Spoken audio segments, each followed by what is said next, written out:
ദൈവനാമം വാഴ്ത്തപ്പെടുമാറാകട്ടെ.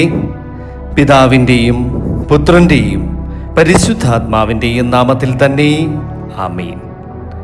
നമ്മുടെ കർത്താവും രക്ഷകനുമായ യേശുക്രിസ്തുവിൻ്റെ സമാധാനം നിങ്ങളെല്ലാവരോടും കൂടെ ഉണ്ടായിരിക്കട്ടെ. ഒരു ദിവസത്തിൻ്റെ തിരക്കുകളും അധ്വാനവും അവസാനിക്കുന്ന ഈ വിശുദ്ധമായ സന്ധ്യാസമയത്ത് നമുക്ക് ദൈവസന്നിധിയിൽ നിശബ്ദരായി അല്പസമയം ചിലവഴിക്കാം.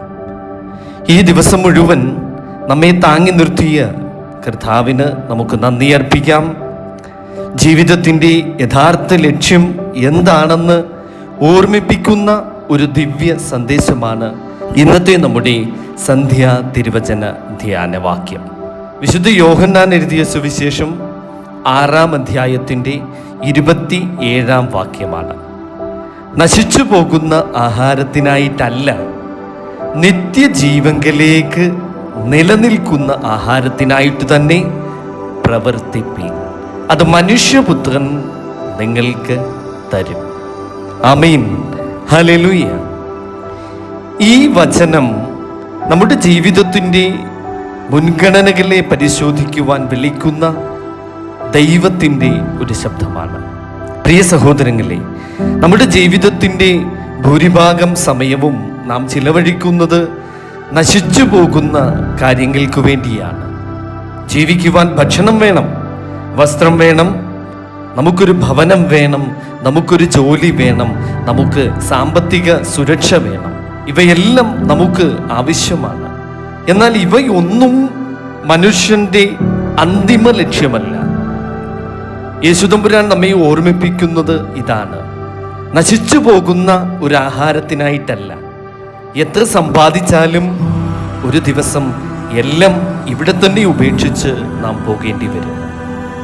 എത്ര പ്രശസ്തി നേടിയാലും അതൊക്കെ കാലത്തിൻ്റെ കുത്തൊഴുക്കിൽ നമ്മിൽ നിന്ന് മാഞ്ഞു പോകും. എത്ര ശക്തിയും ആരോഗ്യവും ഉണ്ടായാലും ശരീരം ഒരു നാൾ ക്ഷയിച്ചു പോകും, അത് മണ്ണിനോട് തന്നെ ചേരും. എന്നാൽ ഒരിക്കലും നശിക്കാത്ത ഒരു സമ്പത്തുണ്ട്. അത് ദൈവകൃപയാണ്, അത് വിശ്വാസമാണ്, അത് ദൈവവചനമാണ്, അത് പരിശുദ്ധ കുർബാനയിൽ നമ്മെ പോഷിപ്പിക്കുന്ന ക്രിസ്തുവിൻ്റെ ജീവന്റെ ബലിയാണ്. കർത്താവ് പറയുന്നു, മനുഷ്യപുത്രൻ നിങ്ങൾക്ക് തരും.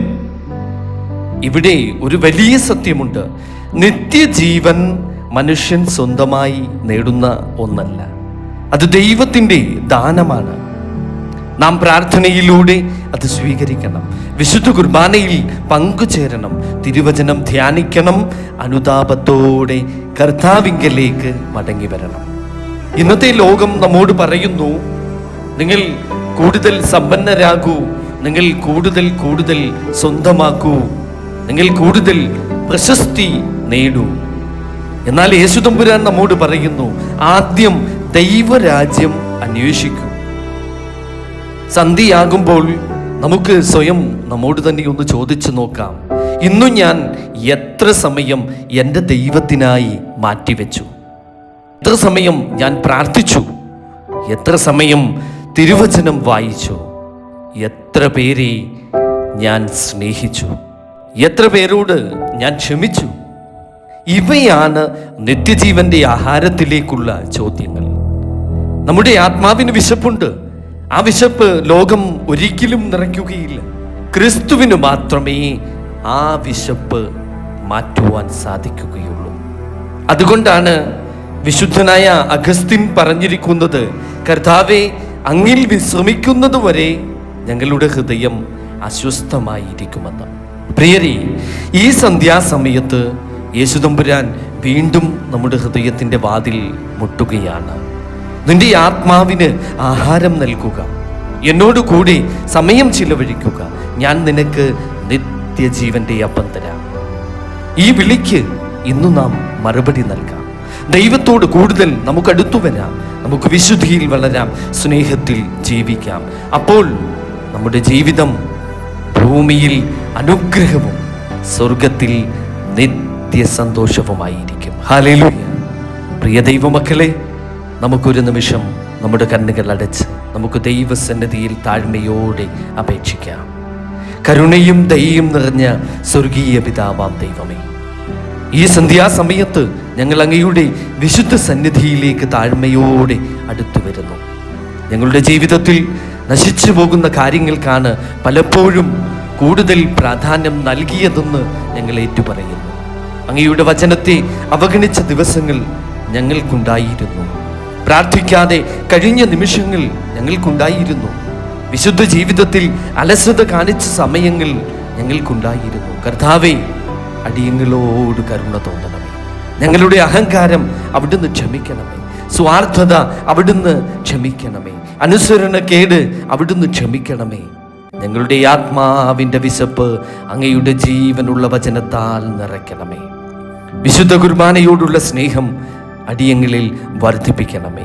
പ്രാർത്ഥനയിൽ സ്ഥിരത നൽകണമേ. അങ്ങേക്കാൾ വലിയ നിധി ഈ ലോകത്തിൽ ഇല്ല എന്ന് ഞങ്ങൾ മനസ്സിലാക്കുവാനുള്ളൊരു കൃപ തമ്പുരാനെ അടിയങ്ങൾക്ക് പ്രദാനം ചെയ്യണമേ. രോഗികളെ സ്പർശിക്കണമേ. വിഷമിക്കുന്ന കുടുംബങ്ങൾക്ക് സമാധാനം നൽകണമേ. യുവജനങ്ങൾക്ക് വിശുദ്ധിയുടെ വഴി കാണിക്കണമേ. വൃദ്ധരെ ശക്തിപ്പെടുത്തണമേ. ഞങ്ങളുടെ വീടുകളെ അനുഗ്രഹിക്കണമേ. ഈ രാത്രിയിൽ ദൂതന്മാരുടെ സംരക്ഷണം ഞങ്ങളോട് കൂടെ ഉണ്ടായിരിക്കട്ടെ. വിശുദ്ധ ദൈവമാതാവിൻ്റെ മധ്യസ്ഥവും എല്ലാ വിശുദ്ധന്മാരുടെയും വിശുദ്ധമതികളുടെയും പ്രാർത്ഥനയും കാവലും കോട്ടയും ഞങ്ങൾക്കുണ്ടായിരിക്കട്ടെ. ഞങ്ങളുടെ കർത്താവായ യേശുക്രിസ്തുവിലൂടെ ഈ പ്രാർത്ഥന സമർപ്പിക്കുന്നു. പിതാവിൻ്റെയും പുത്രൻ്റെയും പരിശുദ്ധാത്മാവിൻ്റെയും നാമത്തിൽ തന്നെ. ആമേൻ. സ്തോത്രം. ഹല്ലേലൂയ.